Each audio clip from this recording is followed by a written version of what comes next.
দেখুন গাইস, আমরা এখন যাচ্ছি বীরভূমের যে 700-র মধ্যে 710 নম্বর পেয়েছে সেই প্রথম স্থান অধিকারী মাধ্যমিক পরীক্ষার্থীর কাছে।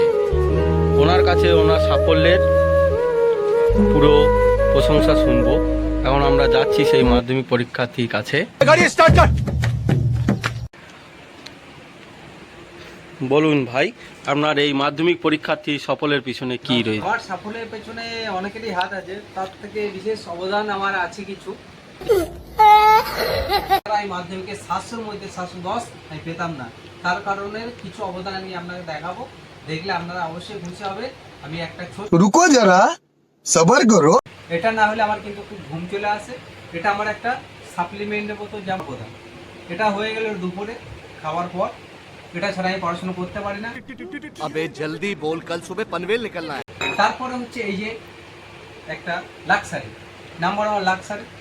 এ হচ্ছে আমার সব থেকে বড় অবদান। এ তো ঘুম থেকে কাটায়। এ হচ্ছে আমাকে সারা দিন পড়াশোনা করার জন্য সাফল্য উপার্জন আমার যে আছে, পড়াশোনা যে করি তার কারণ মেন কারণ হচ্ছে এটাই পেয়েছি। এর মেন কারণ উদ্দেশ্য ক্যারি করতে পুরো এ না, এ হয়ে গেল সারাদিনের ব্যাপার। সন্ধ্যাবেলা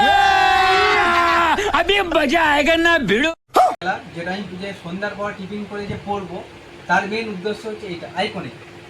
ये बताओ कौन सा सब्जेक्ट अच्छा लगता है? कौन सब्जेक्ट अच्छा लगता है? बैगन। যে রাত সারা রাত জেগে যে পড়া করেছি, এই যে আমি 710 পেয়েছি, যে আমার সাফল্য আছে তার মেন ক্রেডিট হচ্ছে এই যে तू समझा? এই যে মেন ক্রেডিট সারা नहीं, রাত तू समझा नहीं। এই হচ্ছে আমার মেন ক্রেডিট। এই যে লিডার আমাদের বেঙ্গলের মেন ক্রেডিট, যে আমার আমার যে সাফল্যের যোগ্যতা যে করতে পারে তার মেন ক্রেডিট হচ্ছে এটা। এর জন্য আমি সারা রাত পড়াশোনা করে 700-র মধ্যে 710 পেয়েছি। নমস্কার বন্ধুরা।